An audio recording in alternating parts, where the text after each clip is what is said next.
जोंथ' बाथौआरि जों बाथौआरिफ्रा जों माब्लानिफ्राय गुस्लायगोन दा जों बेसेबां गुस्लायखो जों बेसेबां गोजौ थांखो जों बेसेबां गाहायाव दङ दा जों माबायदि गस्ला गानना फैदों गोजामखौ गानना फैदों ना मा दख'नाखौ गोदान गानदोंना गानाखै ना गोदान गानबोदों गोजाम गानदों ना गोदान गानबोदों दा बेयावबो खोथा थाबाय दा जोङो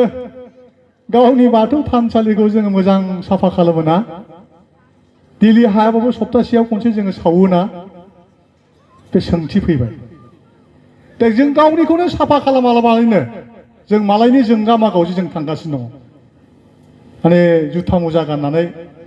माने खुलुमलायनायखौनो जों मोजां मोनो दा बाथ्रा जाहैबाय जोंखौ बाथौआरिखौनो जोंखौ बर'नि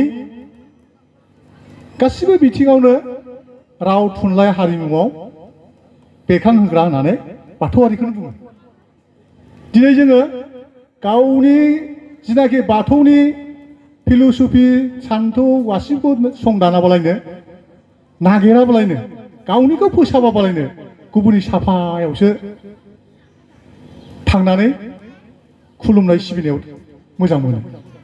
दा बेखौ जोङो खावलायगोन जोङो बाथौआव थानानै गावखौनो साबना हाबना जों बोरै मडिफाइ खालामनो हायो बोरै स्टेन्डार्ड लाबोनो हायो गिबि गिबियावनो जाय बिथांमोना बाथौआरिमोन बिथांमोना दिनै गुबुन गुबुन महर लालांबाय दा बुङाबाबो जाया बुंबाबो जारला दा जिखियानो जा मोनो आं नैबे फराजों बिजाब थानाय बेखौबो एसे खोन्थालांनो लुबैदों बुंनो थाङोबा बाथौआरिफोरजों फरा बिजाबजों एसे सोमोन्दो दङ बेखौ मेसेज होलांनो लुबैदों थांनाय 17 अक्ट'बराव आं निजेनो थांनानै डक्टर रनज पेगुजों लोगो हमनानै एपइन्टमेन्ट लादों नभेम्बरनि 6 तारिखआव बिथांजों रायज्लायदों बिथाङा बुंखादों नोंथांमोना मा मा बिजाबफ्राव भुल दङ बेखौ लाबोनानै आंनो देखायफै आंथ' फरा बिजाबाव थानाय बाथौनि माखासे लेखाफोरखौ गावनि टेबोलाव लखबना हैजोब्बाय सार नैबे नै ओरै ओरै बा थाखोआव दङ साबा सिख्लानि गेजेराव सोर सासे दौदिनि जोङो इयुन जोलैनो रं इनफरमेसन होगासिनो दङ दिनैसिम बे सोदांजानाय जायाखै जाया नंगौ खेराइनि अंग जाया नंथारगौ बेखौ होनाया गोनांथि दं दा जोङो माखासे फरा बिजाबनि जोंनि खेराइनिफ्राय थांनाय बेफोरो भुल ओमफ्राय जोङो बै हाइसिङाव नायदो रुपहि बरपेटा आनसलिकनि उपेन्द्रनाथ बसुमतारी बुंनाय बायदिबा हान्थुखौ खेरायनानै खे होननायखौनो खेरायनानै लिरदों बे नंगौना रायजोफोर दा बेयाव खेरायनाय हिसाबै रायजो राजा बेखौ संदानदो आरो बबेया नंगौ नङा आरो बे हाइसिं गेजेरावनो फार्स्ट पेपार सेकेन्ड पेपाराव दङ दौरियानो अजा रायो होनना बुंनाय दङ जोङो मोजां बोसोन होदोंना गथ'फोरनो जोंनि लिरगिरि बिथांमोना मोजां होदोंना जोंनि दैदेनगिरि बिथांमोना जोंनो मोजां बोसोन होदोंना साननांगौलगिया फैबाय दा 2017 एपइन्टमेन्ट लानानै 2023 नि 17 अक्ट'बराव एपइन्टमेन्ट लानानै 2023 नि नभेम्बराव जिनाखि सावरायनाय टेस्टनि बेयाव सारा आसामनि जिनाखि फरा बिजाब बेखौ सोदांनो थाखाय जोङो दायित्व होबाय जों होनदों जोंनि बाथौ जिनाखि फरा बिजाब बे नंगौ जानांगौ जों लुबैदोंमोन जोङो जे माने मेडिटेटर हिसाबै साहित्य सभाखौ जों बुंदों नोंथांमोना ज' बबे बोलि बबे बिबार बबे गुदि बबे बिजौ बेजों खोथा गैया ज' जानानै जोंनो जाय जेखौ फालिया जाबोनांगौ खोथा गैया खिन्थु इयुन जोलैनो जोंनो नंगौखौ जोंनो होनांगौ होननानै जों बुंदोंमोन खिन्थु दिनै बहुद बार रायलायबाय बहुद बार बुंबाय जायाखै दाना जाहैबाय जों फोरोंगिरि आफादानो डक्टर रनज पेगुजों एपइन्टमेन्ट मोननाय उनाव जोंनो अर्डार होबाय 16 तारिख नभेम्बराव जोंनो अर्डार होबाय 30 तारिख डिसेम्बरसिम जों फरा बिजाबखौ लिरबाय माबोरै लिरदों दानि जिनाखि 2020 नि जिनाखि एनएपि मथे लेखा गासिबो गोदान जाजोबसिगोन जोंनि प्राइमारि लेभेलाव क श्रेणी से नै अल साबजेक्ट क्लास 3 नि आबहावा बेल' लिरजादों बियो बाइलेंगुवेज जागोन एखेनि फरा बिजाबा पेज मोनसेबा बर' थागोन पेज मोनसेयाव इंलिस थागोन बे फरा बिजाबा एबाराव 2025नि जिनाखि एप्रिलनि गोदान बोसोराव फरायनो मोनगोन फरायसुला फरायसुलि बिथांमोना बाइलेंगुवेज फरायनो मोनसिगोन जों बिराद नाजादोंमोन बिराद फाइट खालामदोंमोन खिन्थु हायाखिसै दा बिसिङाव थाहैबाय दा जिखियानो जा मानो फरा बिजाबावबो आं गुवाहाटियाव थांनायाव आं हारसिंल' बोलि बाथौआ माखासेया बिबारनि जोब सोरबा ओरै होनो सोरबा ओरै होनो नोंनालै जायहा अरिजिनेल बेखौ होनाया गोनांथि दङ होननानै खोथा दानलायलायनायाव खेराइनि जिनाखि दानि अरिजिनेल खेराइ बेखौ थाखोनायावबो सोनाय जाबाय आरो क्लास 5आवबो सोनाय जाबाय जाय साबा सिख्ला बेखौबो सोनाय जाबाय बेखौबो जों बुंबाबो गिनांगौसो जों फैनायनि उनाव माबा माबि खालामबावो हजों एसियाटि state council education research training Guwahati बाव गिनांगौ आङो डाइरेक्टरजोंबो खोथा दानलायलायदों बेफोरबायदि जायो जोंनि फरा बिजाबाव जोंनि बर'आनो थानांगौ बर'नि थानांगौ मोनसे बाय होनाय बास बर' हिन्जाव गथ' मा जाहैबाय एसामिस सारि गाननायखौ होनबाय आपनाल किय नुबुजे बर' थानांगौ एसामिस थानांगौ होनबाय नोंनालाय बायद' बर' बिजाबाव बर'आनो थाजोबनांगौ होननानै खोथा दानलायनानै जों बर'नि सोजोबनो हाबाय दा बे आरो जायखिया बे फारा थांबाय आङो जोंनि बाथौनि जिनाखि खेराइनि बेखौ जोङो खस्थ' मस्थ' जोङो सोनो हानाय जाबाय आरो नङाबाथ' जोंनि गथ'फोरनो जोङो भुलखौनो फोरोंगासिनो दङ दाना जाहैबाय आं नैबे जोंनि गेजेराव 16 खुन्थिया आरो 18 खुन्थिया बिनि सायाव आं एसे फंनैसो बुंनो सानदों दा बाथ्रा जाहैबाय जों बबे लामाजों थांगोन दा जोङो चिरां हिसाबै जोङो 18जोंबो दङ 16जोंबो दङ बोलिजोंबो दङ बिबारजोंबो दङ दा जों बबे लामाजों थांगोन गल'ज मोनसे प्लेटफर्माव थानानै जों खामानि मावाब्ला 18जों थानांगौबा 32जों थानांगौ अके जानांगोन सावरायग्रोनांगोन सेमिनार जानांगोन 16जों थांनांगौबा 16जों थांनानै माबायदि जों थांनांगौ सावरायनानै खालामनाया मोजां होमब्ला जोङो रायलायनोबो धोरोमनि खोथा थोबथ' बुंनोबो रोखा जायो आं सानो आरो दस्राबा मा सानो आं गाज्रि मोननांगौनि खोथाखौ बुङाखै जों मोनसे प्लेटफर्माव थानानै खामानि मावोब्ला एसे साबसिन जायो होननानै सानदों आरो मा होनबाय 12आ जाहैबाय सोरगोआरि खान्थि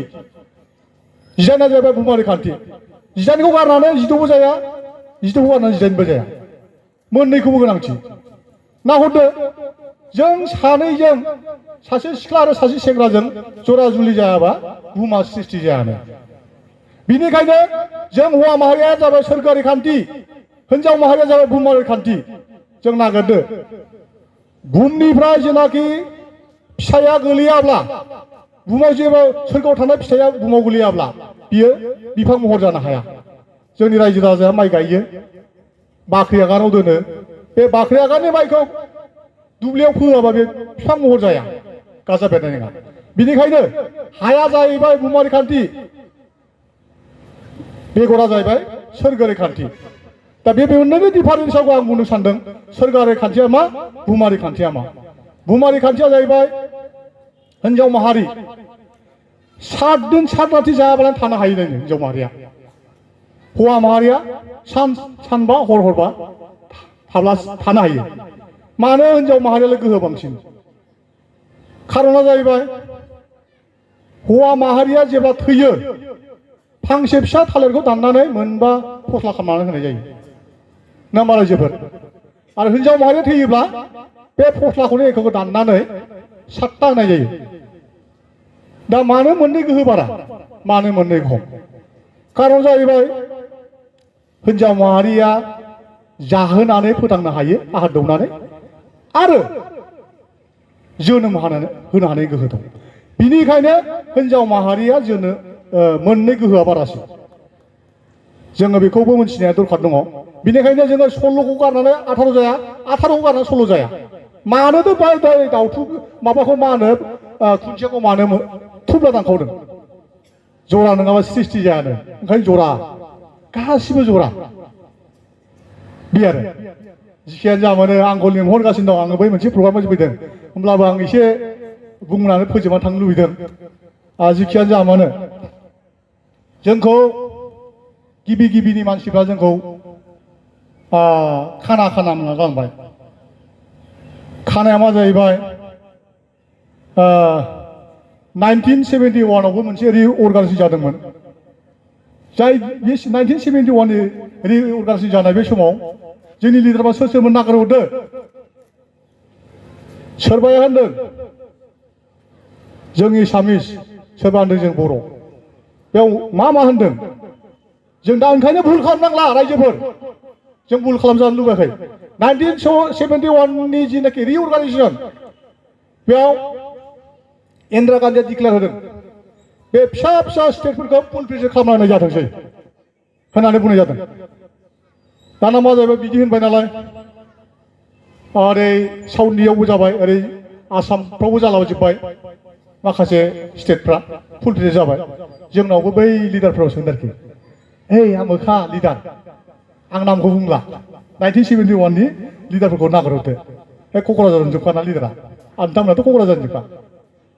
नोंथांमोना मा राव रायलायो होनना बुंबाय जोङो एसामिसखौ रायलायो फरायनायाबो एसामिस रायलायो फरायनायाबो जों एसामिस आरो धोरोमालाय माथो जोङो हिन्दु होननानै बुंनो हाबाय आरो धोरोमाबो हिन्दुब्ला रावाबो एसामिसब्ला नोंथांमोना आसामजों मिलायना जादो होनना बुंबाय बे 1971नि रिअर्गानाइजेसन खोथा बियो दा बै समाव जुदि जोंनि रावा बर' राव जों बर' फरायो जोंनि धोरोमा बाथौ धोरोम होननानै बुङोबा बै समाव जायोमोन दिनै जों ब्लाड सेट खालामनांगौ दरकार गैयामोन बेफोर आरो आङो नैबे मोनसे ससे खोन्थाबावनो नुदों जोंहा देरला मांग्रा गयारि बिराद मोनथिगौ बिथाङाथ' बिराद धोरोमनिबो माबा बुंनो गोरोंखा 1992आव मोनसे घटना जादों नोंथांमोना मोनथिना मोनथिया जोंना नैबे नायस्राङा स्पस्ट मोनसिगोन आरो 1992आव खिरिनि एमएलएमोन जोंना रन्जन दैमारिया आउट अफ कान्ट्रियाव दंमोन बे समाव सांबादिया सोंदों आरो आच्चा दैमारि नोंथां आं हिस्ट्रिखौसो बुङो आं रावनिबो धोरोमखौबो इनसाल्ट खालामा नोंगौखौ खोन्थालायनो नालाय जों शेयार खालामनांगौ जों मिथिनांगौ नालाय नोंथाङा मानो आसामाव अर जोंहोदों मानो बमा होदों मानो मानसि गावथारदों साननो नाङा जे बे धोरोमजों सोमोन्दो गोनांखायसो खोन्थानो नादां बेबायदि बुंनायाव बिथाङा होनदों जोंहा गोदो बर'आ रायजो दंमोन राजा दंमोन बिनिखायनो जोङो बमा होनांबाय हांगा खालामनांबाय बिभिन्न खालामनांबाय अके नोंथांनि जि डिमान्ड थिगैनो दंबाय दैमारि सारखौ नोंथाङालाय माथो धोरोमनि मानसि आं ख्रिस्टान धोरोमनि मानसि नालाय नोंथांनि दामनाय देनाय मा बेलाय जों बिन्दुलिन दामो नाग्रा दामोनबाय गो बेक अरिजिनाल बे समाव बुंदों आरोखि सांबादिका नोंथाङा जाय जायगायाव थांनांगौब्ला नोंथाङा नोंथांनि अरिजिनाव थांग्रो होमब्लासो बै थांनो नागिरनाय जायगायाव नोंथाङा सहैगोन बेबायदि बाथ्रा बुंदों आरो सांबादिका मानो बुंदों दिल्लीयाव सोरखौ लिरदों संबिधानाव बिसिम थांनोब्ला नोंथांनि अरिजिनाव थांग्रो होमब्लासो नोंथांनि आन्दलन खालामनायनि जेनाखि ओंथि बेखौ लानानै नोंथाङा दिल्लीयाव थांनानै सावरायनो हागोन होनना बुंदों दा मा जाहैबाय बिदि बुंनायनि उनाव 1992आव मोनसे मेसेज हरबाय दैमारि सारा मा हरखो जों ख्रिस्टानबाबो उफाय गैयालै सिउ गायनांगौ 1992आव जों आंनि सिमा ओनसोलनिसो आं दा बेंकआव खारबाय दाना मा जाहैबाय 1992आव खाग्राबारि गिर्जायाव गायजेनबाय दाना हुलुस थुलुस बे आरो दा बेखौ बे जोंना देला मांग्रा बिथाङा बिराद मोजां मोनसिगौ दा बिथाङा दा माबा एसे जरायनोबो हागौ बिथाङा लान्जायखौ दा बेफोर घटना आरो दा जिखियानो जा मानो जों मानो गावनि थागिबि गावनि धोरोमखौ गारनानै गुबुनाव मानो थांनांगौ दरकार दं मा दरखार दं दरखारानो गैया गावनिखौ फोसाब जों लुबैदोंमोन गावनिखौ फोसाबजानो जों लुबैदोंमोन फोसाबाबालायनो मालायनि साफायाव थांगासिनो दङ दा बेफोरबायदि आरो दा जिखियानो जाया मानो बुंनांगौथ' मेरला दंमोन आङो मोननैसो खोथा एसे बुंबावनो सानबाय मोनसिंसिं बोराइनि बोसोन बेखौ एसे खोन्थालांनो लुबैदों सुबुङा माखासे हाबाफोरखौ आखाइजों आरो माखासे हाबाखौ मेलेमजों मावो जायफोरा मेलेमजों मावो बिसोरो मालायफोरखौ सालायो आरो जायफोरा आखाइजों मावो बिसोरो मालायजों सालायजायो नाथाय बेराफारसे जाय सालायग्रा सालायजाग्रा बिसोरखौ सालायजाग्रायासो मोनजाहोयो आरो फारसेथिं जाय सालायग्रा बिसोरो सालायग्राफोरजों जाग्रोजायो बेनो बुहुमनि मुलुगनां सत्य मोनसिंसिं बोराइया बुंलांदों बारियाव 5 एकड़ हानि जखा इन्दि बागान खालामोब्ला 50 बोसोर इन्दि सि जोमनो मोनगोन 1 बिघायाव 7.5 5 एकड़ाव 37.5 बिघा सासे आबुं नंगुबै सुबुं जानांगौबा मोनब्रै गियान अंग थाथारनांगौ बेफोर जाबाय गुबुननि सुखु दुखुखौ मोनदांथिनाय लाजिनाय आरो मुगैनाय गुरै आरो मानिनाय सैथो असैथो नंगौ नङानि मोनदांथि बे मोनब्रै गुना थायाब्ला सुबुं हिसाबै गनायजाया गुबुननि सुखु दुखुखौ मोनदांथिनायनिफ्राय सुबुङारि गोसो सोमजियो लाजिनाय आरो मुगैनायनिफ्राय सैथोनि जोनोम जायो गुरै आरो मानिनायनिफ्राय गोग्गो सावस्रि जायो सैथो असैथो मोनदांथिनिफ्राय गियान फैयो दुलाराय बुहुमाव सोलिनाय गोजोननि लामाया मोनबा आरो बेखौ बाहायनाय लामाया मोनथाम गोजोन लामा आयदा आरो सालायग्रानि सोमोन्दो बिफा फिसानि सोमोन्दो बिसि फिसायनि सोमोन्दो बिदा फंबायनि सोमोन्दो आरो लोगोजों लोगो सोमोन्दो बियो दुलाराय बुहुमाव बयनिबो थाखाय बाहायनाय लामा गियान गुबुन सुबुङारि गोसो सहायसुला बे मोनथाम गुनाबो दुलाराय बुहुमनि बयनिबो थाखाय बेखौ मोननायनि लामाया एखे नङा खायफा सुबुङा जोनोमजों खायफा सुबुङा सोलोंनानै खायफा सुबुङा दुखु आरो खस्थ'नि लामाजों मोनो नाथाय जाय जेखि लामाजों मोना मानो बे मोनसेखौल' मोनो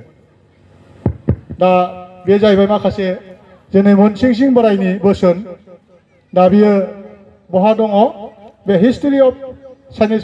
फिलसफियाव दङ जोंनि माखासे बहुद मिथिनांगौनि गोनांथि दङ जोंनो मा मा बोसोन होखो बेफोरबायदि आरो दा बेनिखायनो जाय बिथांमोना डक्टरेट लानाय बिथांमोना ज' जानानै खामानि मावदों होननानै मोनथिदों खिन्थु आंखौ लेंहरबाय थायोमोन खिन्थु आङो मिरुआव थानांनायलाय आङो फ्राय लोगो लानो हाया बहुद सावरायदोंमोन सावरायनायावबो बाहागो लानो हाया दा जिखियानो जाबाय मोनाबिलि जाबाय आङो बुंनांगौ मेला दंमोन आं बेखिनियाव फोजोबनो सानबाय दिनैनि जिनाखि गोथार मेल बे मेला बेखेवबाय होननानै आङो बयनोबो फोसावबाय थेंक इउ